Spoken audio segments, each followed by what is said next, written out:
to the cloud.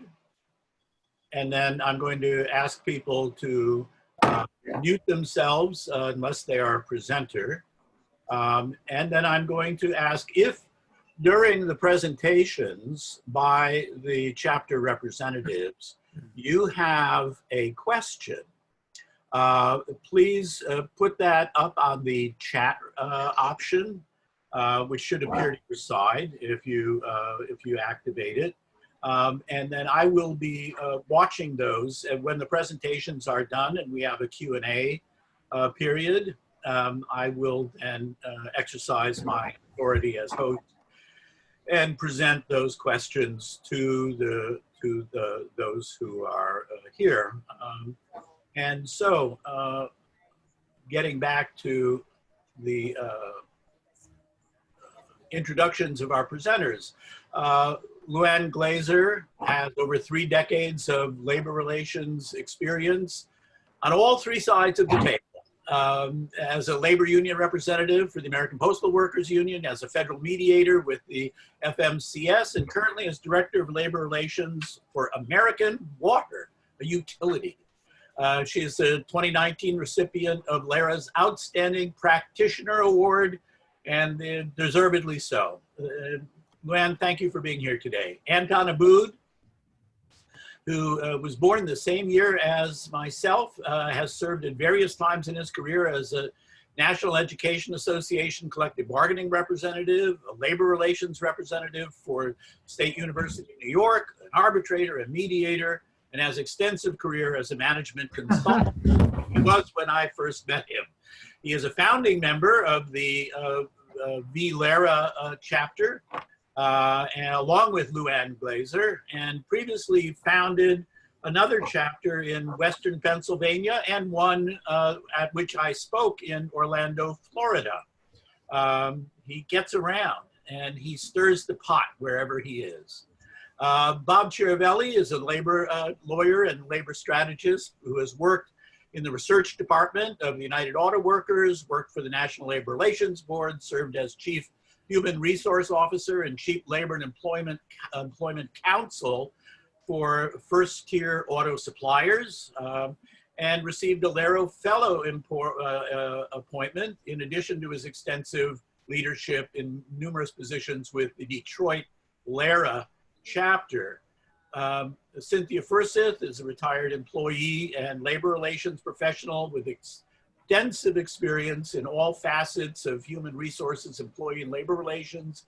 And she has been a leader in the Oregon LARA chapter, where they do really wonderful things, and of course would have been hosting this conference for a second time if it were not for the COVID situation. Ruben Ingram comes to us from, well, kind of a situation which is in transition. That is, he has been in a number of positions with the Orange County LARA chapter, but that is soon, as you will learn from him, to become the Southern California LARA chapter, merging with San Diego and Los Angeles.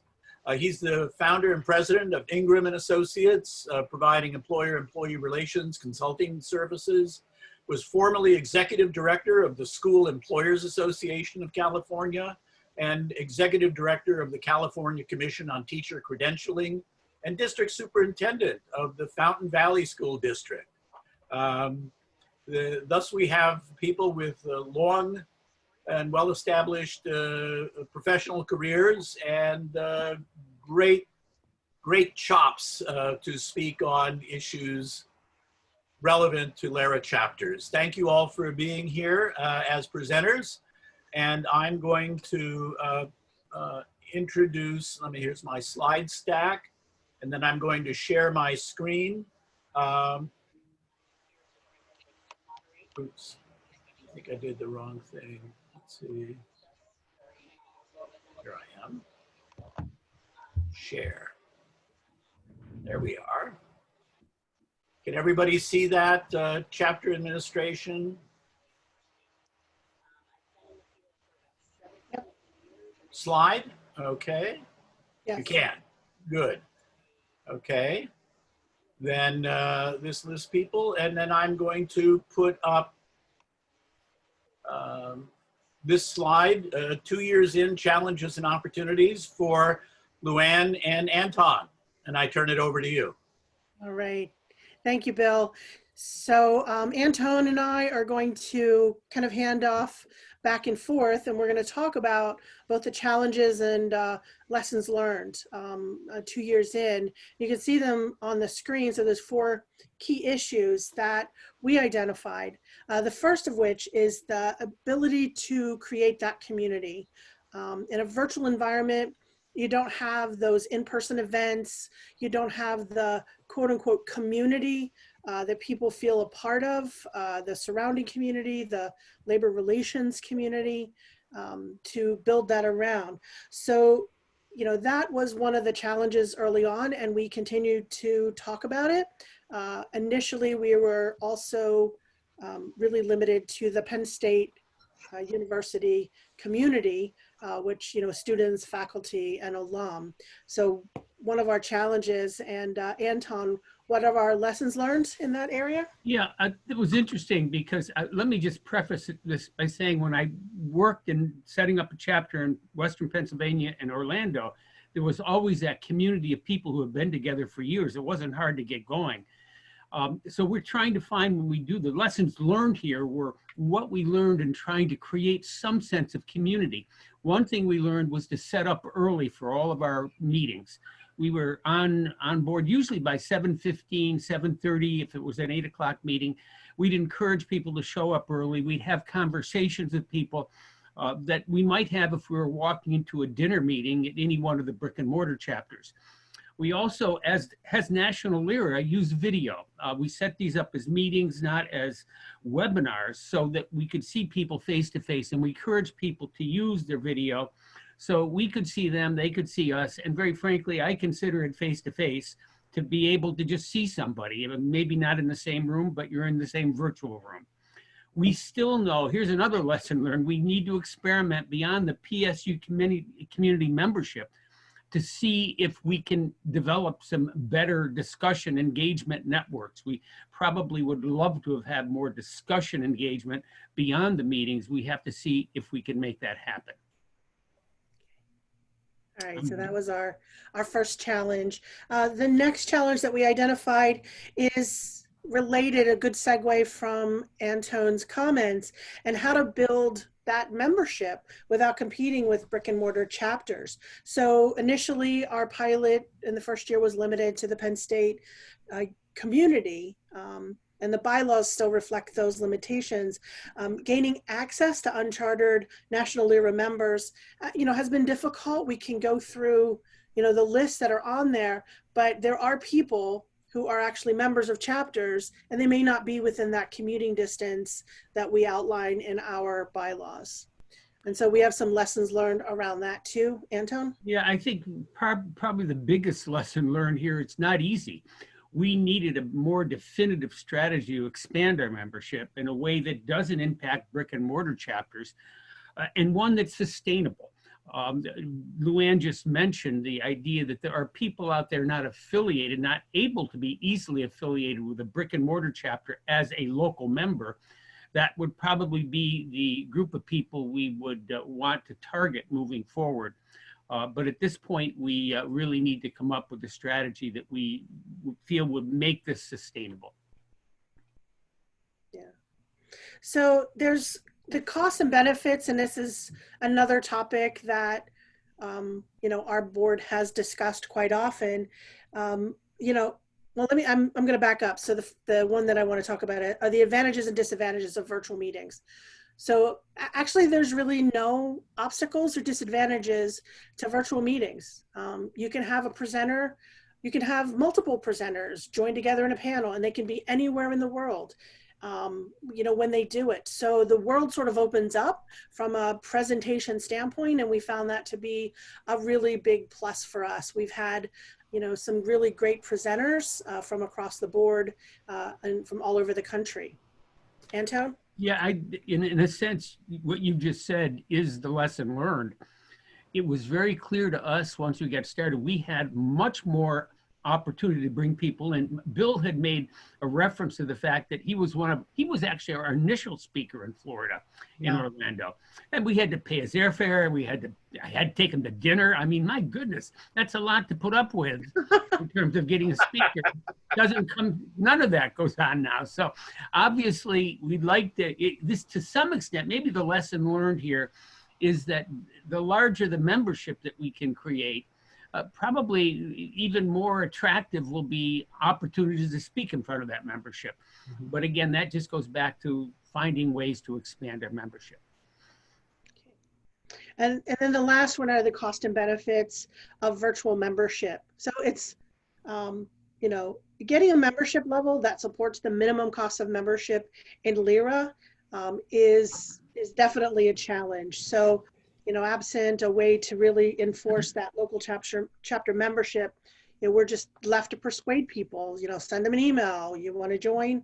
And also because of the format, until we really sort of harness the ability to experiment beyond the Penn State community and build that membership and build that community, getting people to pay for membership to see webinars is going to be challenging as a sustainable model. At least that's what we see, because there's webinars everywhere. You know, quite frankly, we have to build our brand and our space in that area. And the lessons learned here, first of all, let me just reinforce, it costs very little to administer an online presence. You don't have to pay a restaurant for a meal, rent a room. Again, you're not paying costs for people to come and speak and so on. In addition, with respect to any of the infrastructure costs, Penn State has been paying for whatever we need with respect to Zoom access, and that's obviously not a very large cost. We've also been able to locate presenters who do not charge fees. Really, our only expenses are the cost of filing taxes, the cost of Lyra dues, and the $16 a month checking fee account cost. Other than that, it pretty much is relatively costless enterprise. So that leads us to the self-reflection that we find ourselves in at the moment as a chapter, and how can virtual Lyra better support the overall goals of Lyra? I presented, I think, at the last workshop last year, you know, and talked about, we talked as a group about some of those ways. And VLyra was created to fill a very specific need. COVID has shown that pretty much anyone can go virtual. It is a viable platform. The question is, you know, Lyra was able to adapt quickly and very well. However, it does present a decision point for us. You know, our job is to support Lyra. How do we best do that, given the challenges and lessons learned? Amy, there's only one slide. That's all we had for hours. Yeah. Okay. Thank you. Thank you. Okay. For those, when I share my screen, I don't see the chat room, so I'm going to look at chats later. But if you have questions, please post them in the chat room. I'm going to move on now to Bob Chiaravalli from our Detroit chapter, and I believe this is your slide, Bob. Am I correct? Yes, it is. Thank Okay. you very much. So many of you probably know that the Detroit Lyra, basically Southeast Michigan, has been around since 1953. And during that period of time, our membership has dwindled to under 20 and as high as 500. And we used to have very highly populated meetings. During the early 2000s, it would not be unusual to have an average of 100 people at a traditional meeting. Well, those things have changed. And since the early 2000s, we've just tried to do a lot of different things. You know, the three central questions to any strategy is what to change to, and how to cause the change. So our attendance decreased at our traditional dinner meetings to 20 or fewer. And that suggested to us that we needed to do something differently. And so what we did, we went to breakfast meetings, and we did not charge for them. And we consistently got somewhere between 50 and 20 people coming to those breakfast meetings on a monthly basis. We also added an affinity group of HR executives who were looking for jobs, and that brought that number up even a little higher. For those people that came to our first meeting, and Bernadette and Emily came to our last one at the UAW hall, anybody who showed up for it received a free membership in our LIRA chapter. And to the extent we had a lot of people there, it increased our membership, and I believe it also increased our attendance and participation in what became our monthly breakfast meetings, and then later some of the webinars we did.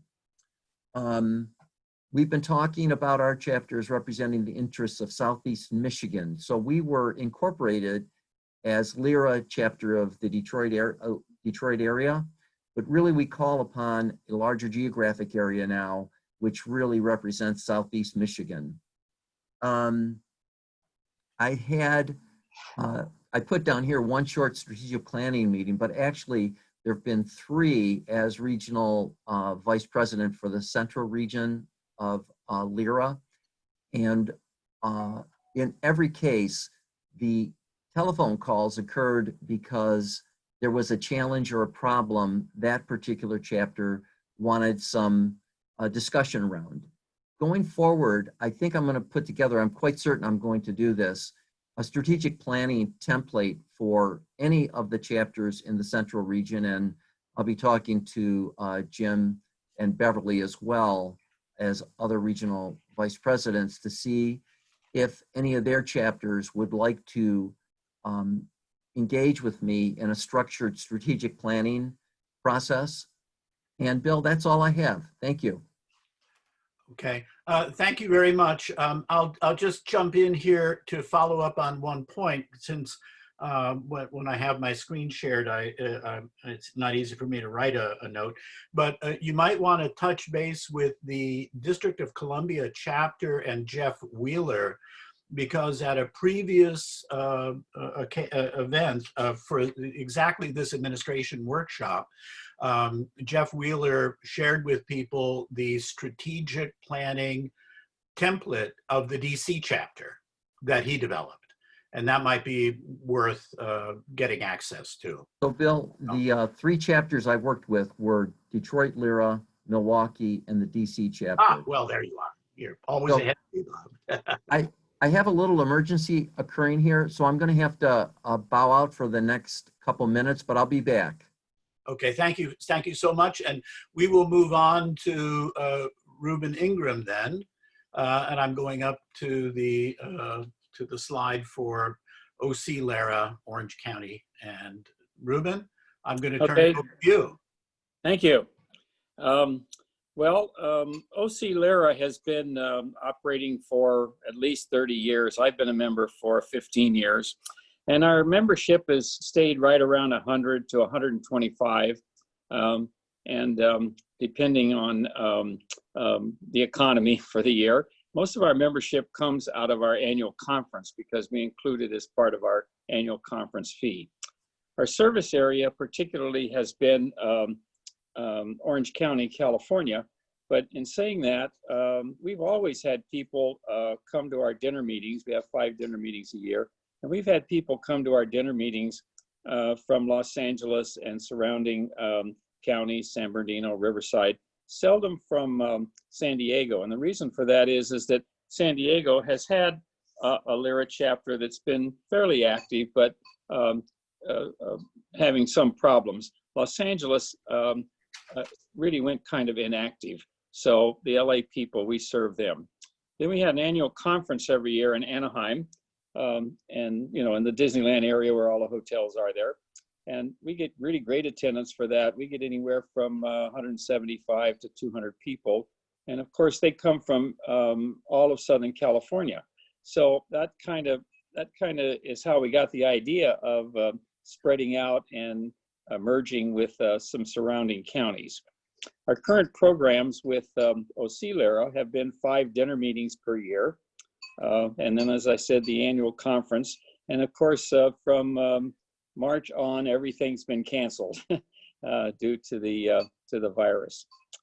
Our leadership, particularly, has been in the OC Lyra existing organization, an executive board with our president position rotating each year among labor, management, and neutrals.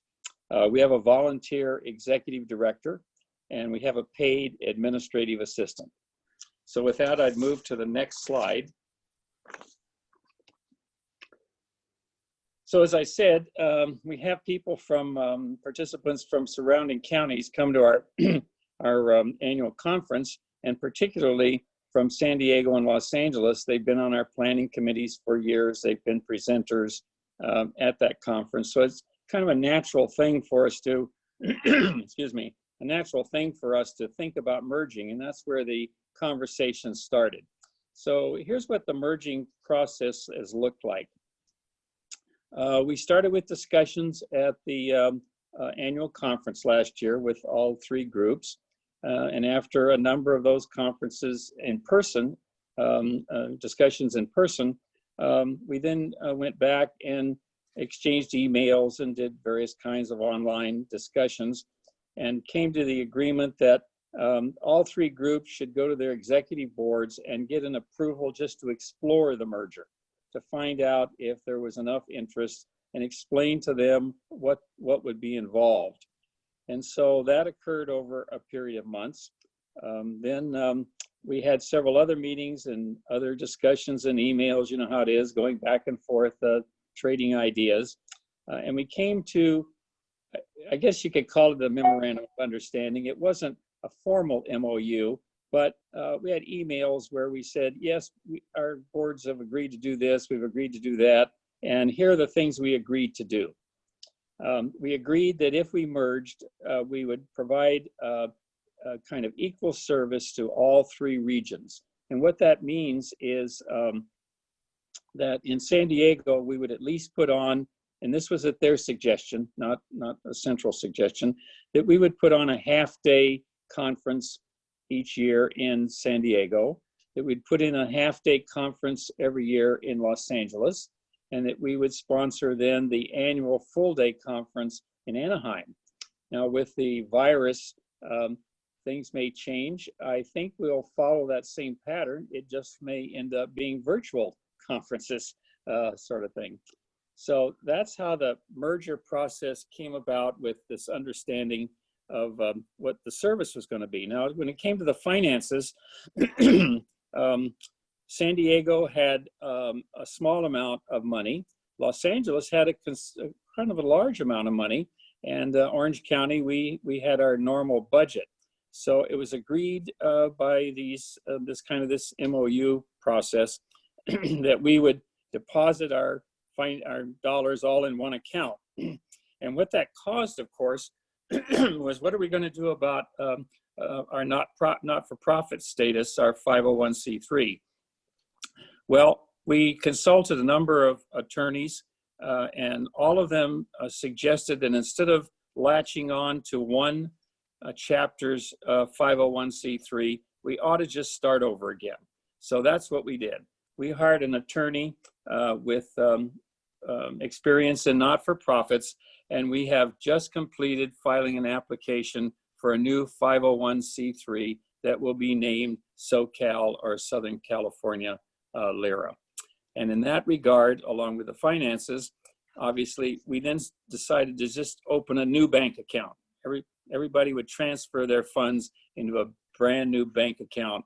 And so in effect, we've kind of like started over. Even though OC Lyra has taken the initiative on this, we basically have all just kind of disbanded our original chapters and have reorganized into a SoCal, or Southern California Lyra. And then when it comes to representation on the board, of course, there's going to be representation from all three groups. We're going to do our best to balance the board in terms of geography, as well as gender and ethnic, that we always try to do.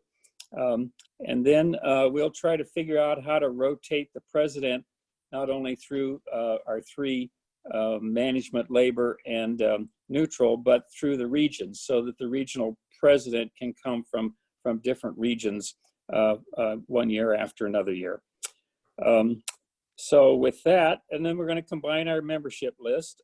San Diego had a website, OC had a website, LA did not, but now we've shut down both of the existing websites and we're in the process of developing a new website.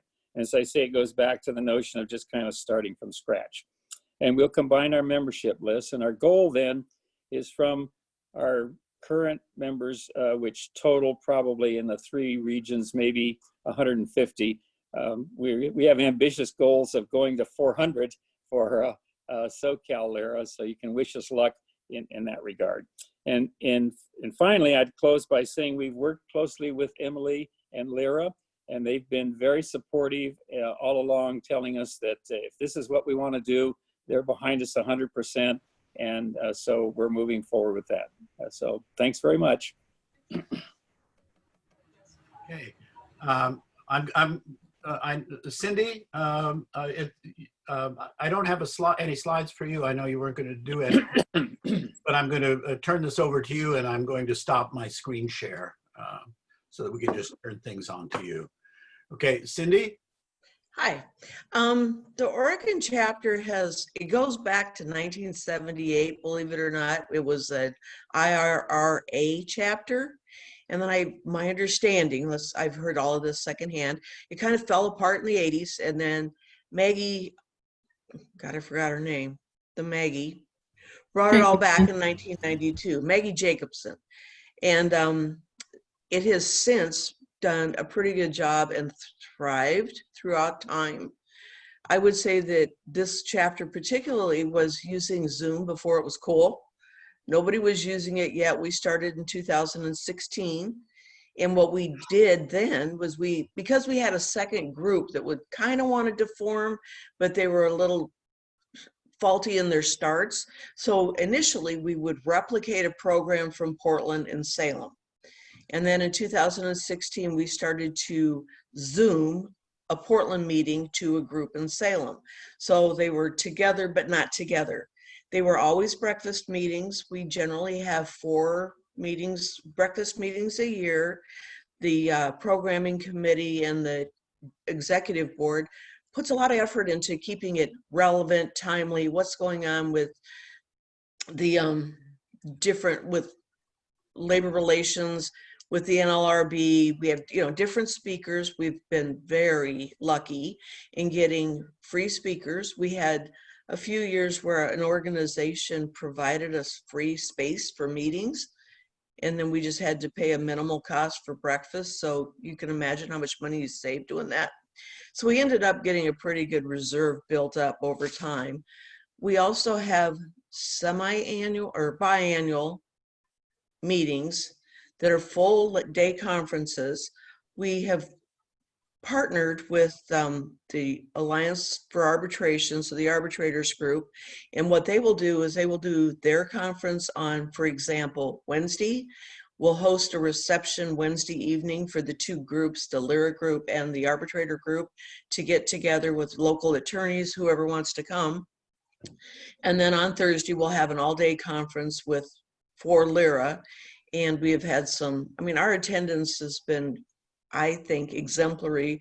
We've had a few like breakfast meetings where we had 40 people sign up and 80 people show up. Did you have enough room? Which is a little tough when it's for 40 and there's 80 people. Huh? Did you have enough room? We had enough room.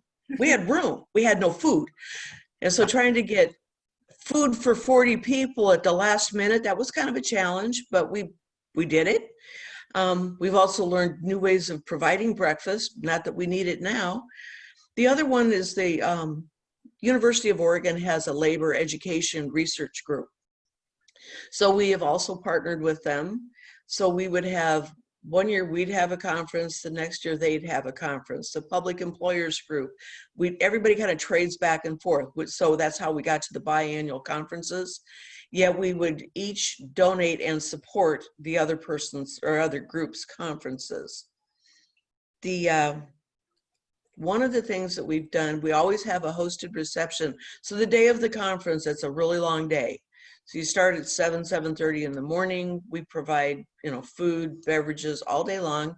And then we have a reception after that, and we segue into the Maggies, which is probably the unique part of this chapter, but it's also been a real draw for getting people from different walks of life to get engaged with LYRA, learn about LYRA.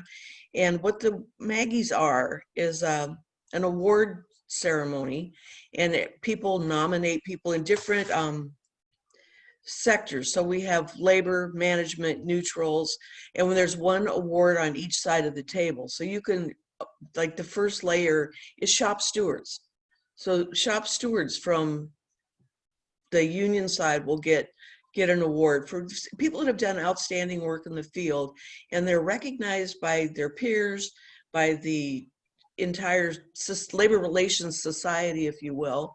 And that has been a real draw for bringing in more organized labor, for bringing in, we get a lot of attorneys, we get a lot of management, because you do get recognized for what you're doing other than just your personal organization. Everybody, if you're receiving a Maggie, you get to bring a family member or your family to see what you're doing. Your coworkers, for my organization, they would have vice presidents, the CEO, because it was a big deal. It is a big deal. So although this year they have done a stellar job, I would say, the current board, of segueing into Zoom meetings. They've had 2 breakfast meetings, which is funny since nobody gets food anymore. And that was, you would not believe that the only complaints we ever got was, what did we serve for breakfast? They never cared about the content. Was always great. It was, what did we have for breakfast? And was it big enough? But they've done 2 very, very relevant. The Employee Utility Board came out and did one, and I can't remember what the other one was, but it could have been on COVID. Jonathan, I see, is on the call, so if he wants to pipe up, do.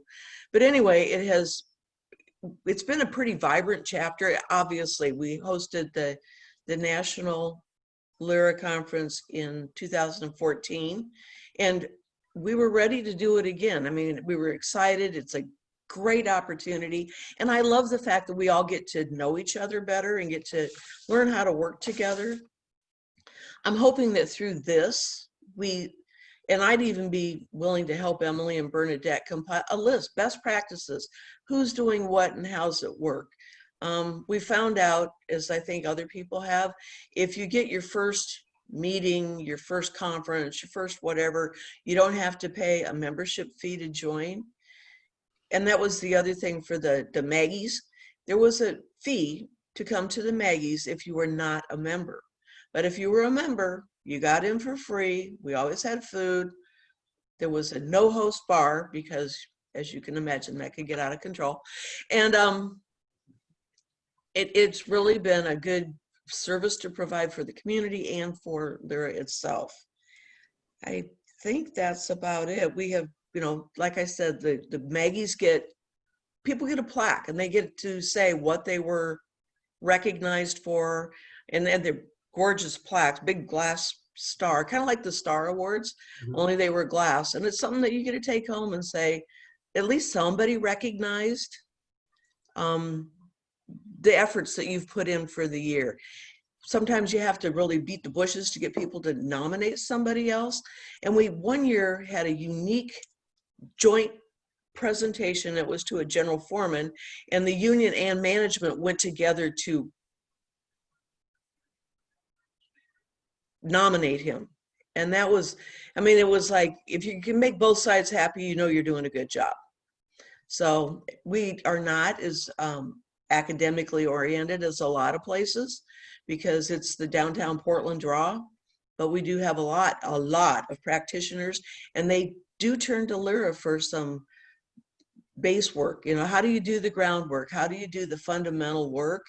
And that's what I'm hoping that we have been providing and continue to provide, because I think that's what a lot about what LYRA is about.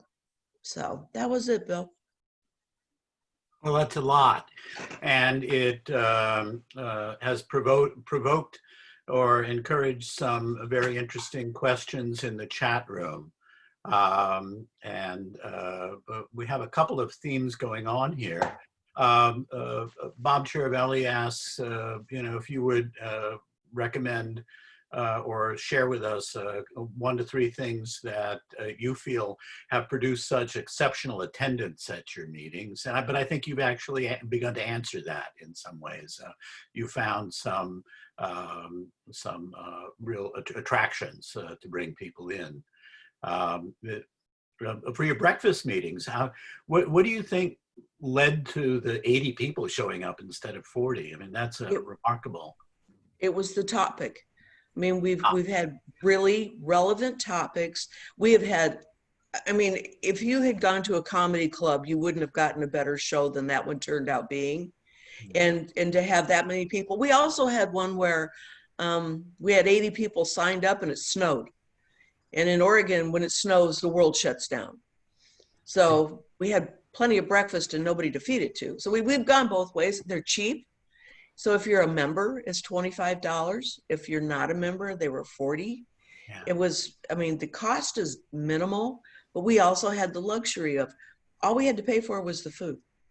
Yeah. And even with the Zoom meetings, so now when we did the replication, we do a breakfast meeting in Portland and a lunch meeting in Salem, but now we can send them both ways. What was the best attended topic? I think it was discipline. How do you deal with discipline? And the most recent one was the Employee Relations Board giving a complete what happened in 2019. And it was all public sector, but you get a lot of other people that they want to see what's going on locally. Cyndi, Bill Canak here. Did the topic of discipline, was it broader than that? Was it about due process? Or it was due process. They had unique, another one that was a super one was social media. And that was when it first started. The Secretary of the State came in and spoke to us one time about what was going on there.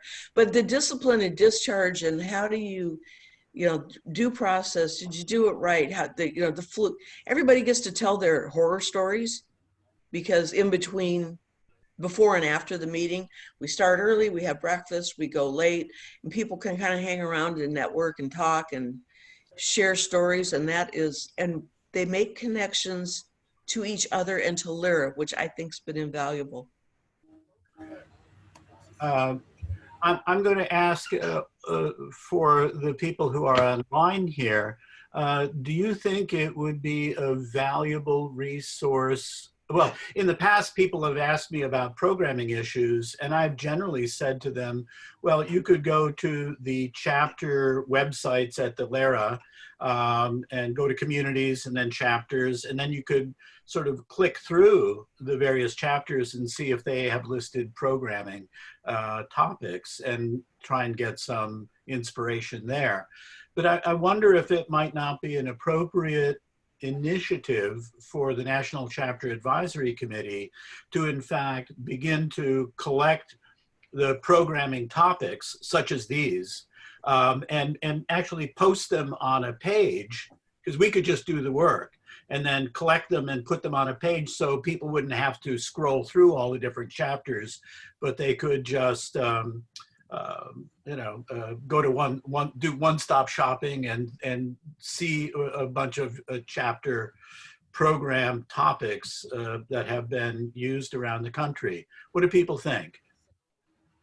Bill, I think that Emily just pointed out that they are posted on a page. What?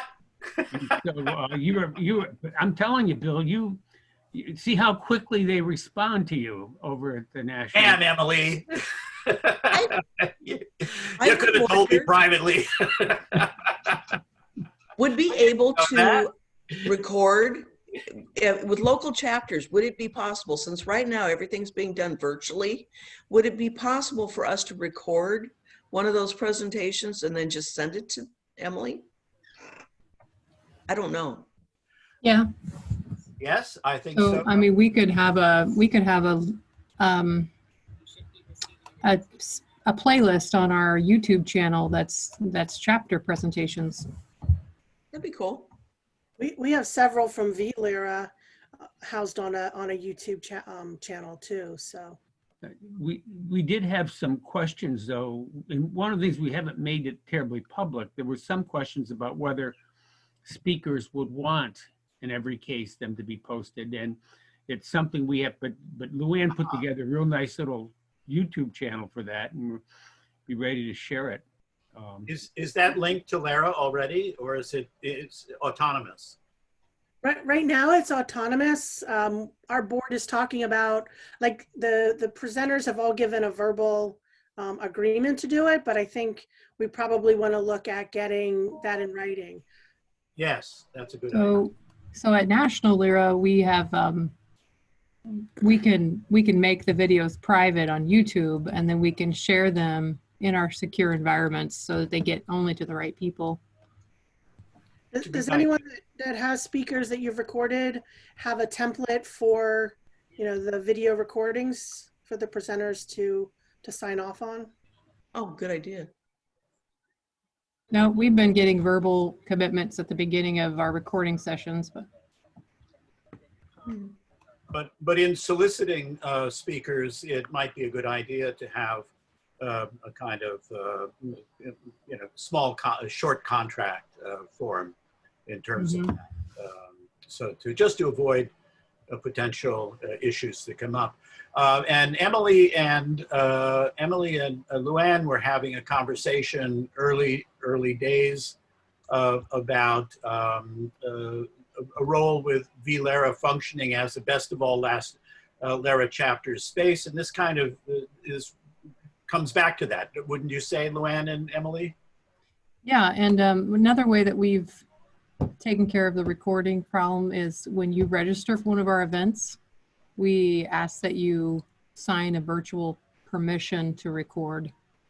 So you can take a look at our recording permissions associated with our virtual events that you register. Like, as soon as you register for that, you've basically accepted the permissions. Is that in a link somewhere, Emily, or? Yeah, you can look at any of our registration forms, and you'll see as you step through that you have access to look at the virtual permissions. Okay. Which is why we require people to register themselves. One of the reasons.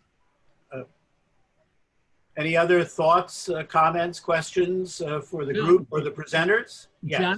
Jonathan raised a question on the chat pod Okay. about chapters partnering and putting together events, which certainly seems to make great sense. It's easy to do virtually. It's not easy to do if you're in San Diego and Detroit. Yes. But it's certainly easy to do in Zoom. It's just a question of coordination and coming to an agreement as to what it is you'd like to offer each of the chapters. But putting together that kind of cooperation, Jonathan, I think makes great sense. And in fact, it gives us opportunities, excuse me, Bill, it gives us opportunities to interact with people in between conferences. Let's suppose we go back to in-person residential conferenes. The reality is that what we've learned out of all this is that we can interact more in a more constant, frequent way with each other and build relationships in between and reinforce relationships in between conferences. Mm-hmm. The sky really is the limit, and if you can dream it, it might be a possibility. So, Emily, I have a question for you. If we're developing a webinar, a presentation online for a chapter or multiple chapters, and we wanted to charge for it, is that something, I think I understand from working with the new Lyra chapter websites and the payment plan that's there for the Stripe payments. Could we then, as people would have to get access to participate on the webinar, they would register via their chapter website and make a payment, modest payment, could be $5 or $10 for the webinar. And then that would give them access to the webinar, and then the money would flow directly into the chapter's bank account as it does for Terra. Yeah, that's an accurate characterization. As long as the chapter is using the national hosted website, and some chapters have their own websites that have the same capabilities as that. I think one does. So the registration is very easy for any event. You just turn on the bookings. And then if you want to have a webinar where you need to share a Zoom link, you can personalize the automatic reply when you register for that particular event that will hand out that Zoom link. So someone registers, they pay. And I definitely would suggest having at least a $5 fee associated with that, because free is, I mean, you're just setting a precedent there, and you have very little ability to move from that point forward. So like $5 would be, or whatever you decide is great. And then they'll register, they'll pay, and then they'll get the Zoom link in an automated email as soon as they register. If your chapter has not immersed itself in the new LARA hosted websites, I have to say, from the perspective of Terra here in Tennessee, and Kim Lefevre, who I think is still online, can speak to this issue here. We used it for our most recent February 2020 conference, our 21st annual conference. And it really was robust and helped structure all of our data and build right into our membership database and keep track of people's email. It was a huge step forward for us, and we're very impressed with the resources that are on the new website. It's a real advance for a local chapter, at least for our local chapter. Kim, what do you think? Well, I was just going to add to what you just said, that it really made registration very simple for us this year and seamless. And then I'll tell you something we just did is we were able to easily then pull out from the database the names of registrants so we could send out a survey. So it's just a lot of utility to it, instead of trying to manually keep up with, all that information in your roster. Right, and chapters are always a little shy on staffing power, echoing Lara, Yeah. And so we're all volunteers. And so anytime that we can have technology organize the data and make it easier to reach out to people and record payments and all of that, it makes a big difference for the local chapter. So if your chapter hasn't gone there, encourage you to check it out. And Emily and Bernadette are always, in my experience, available to walk you through, which has been a huge help for us too. So, okay. Bill, can I ask a question of all of the attendees? Yeah. It's something, Emily, that you and Luann and I had talked about previously, about charging for webinars. And very frankly, I'd had some reluctance personally about doing that.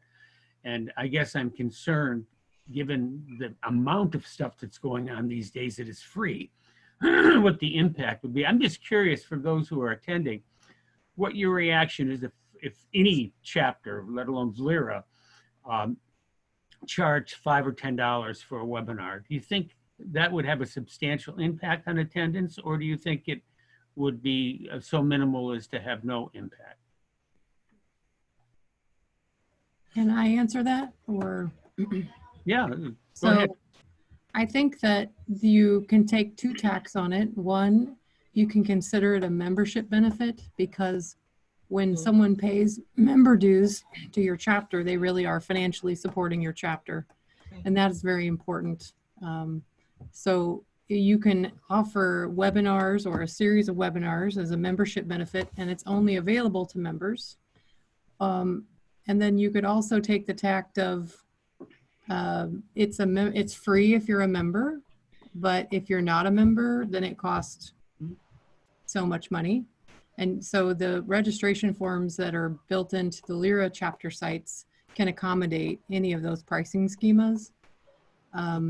you could even charge enough to cover the price of membership. And then you would say, okay, when you register for this webinar and you're not a member, it's going to cost you $50, but you're going to get 1 year of complimentary membership out of it, or however you want to do it. So those are strategies I've seen used that have been effective. Anybody else curious what your reactions are? I don't think a nominal price is going to affect participation one way or the other. We've taken the tack that, especially during the COVID era, that it's basically our little way of contributing to people finding solutions. We've also tried to take any barrier away from attendance. And that's why I find Cyndi's presentation so powerful, because she seems to have cracked the code on high levels of attendance. So here in Southeast Michigan, LYRA, we open it to anybody. We look for as many affinity groups. And the folks that join are basically association type people. They like to be members of something. So that's our experience. Can I say, I think that a nominal fee, and by nominal, I'm thinking more like 10, but it also, what it does is it embeds LYRA in people's brain. They all of a sudden go, what is this? What does it do? Who's there that I want to get to know better? And, you know, what's in it for me?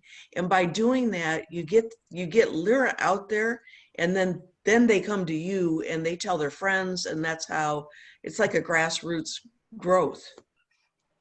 Antone, what I would suggest, try it both ways and see what the impact is. I mean, all these academics here, they know how to control for variables. So you can find a high coefficient and then keep going in that direction.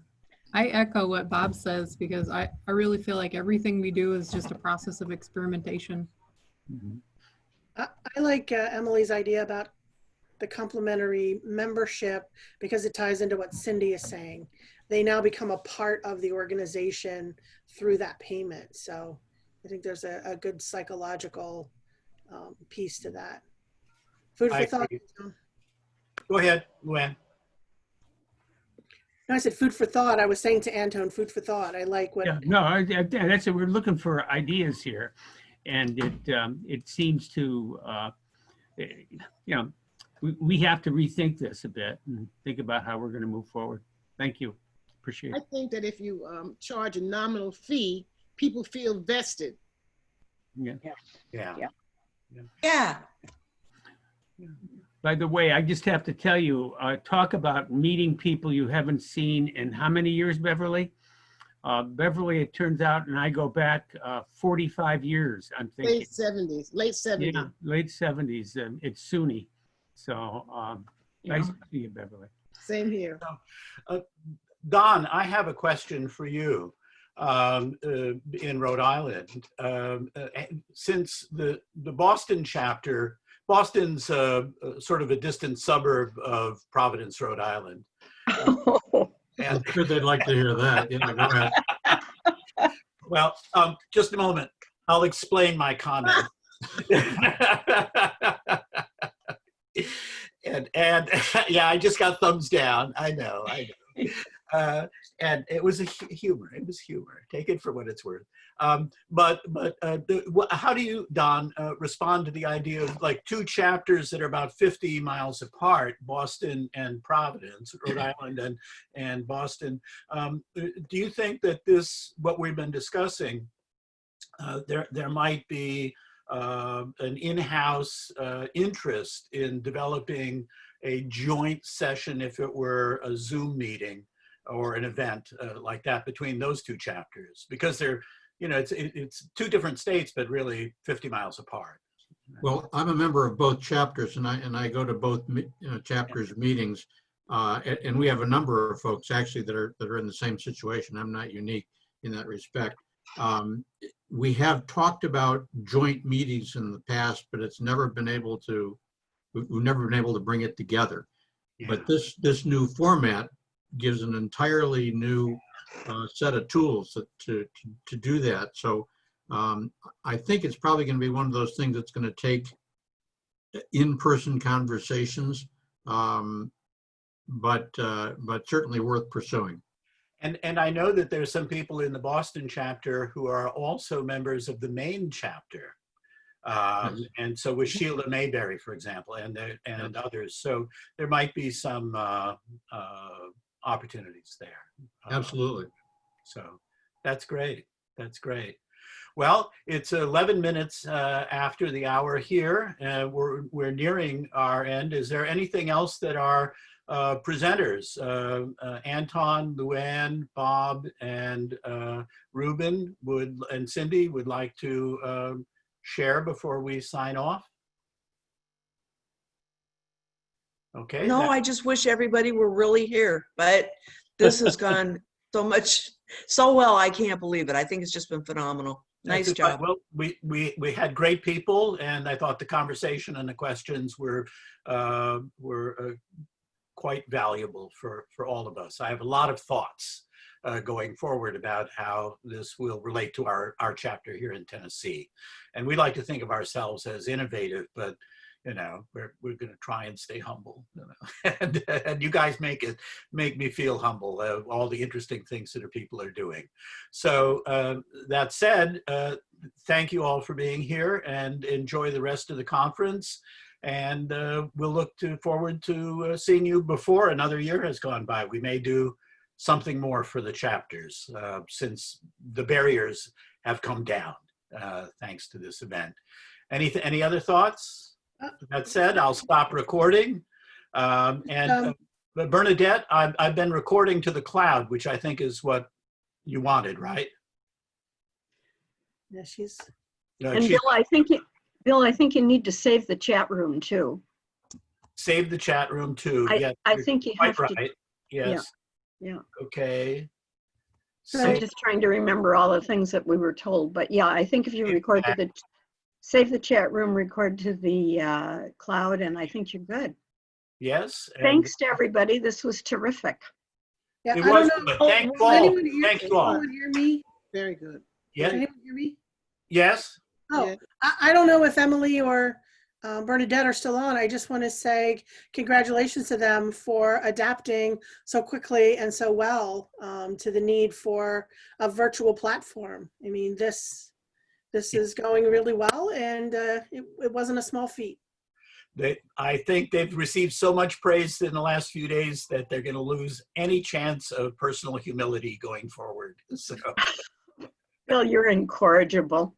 thank you. I don't even have to work at it. It comes naturally. So thank you all. Good to see you, Amy, Bonnie, Ruben, Beverly, Luann, Kim, Nicholas, and Asaf. Wonderful to have you here. Take care, everyone. Take care. Bye-bye. Bye. Bye-bye. Chapter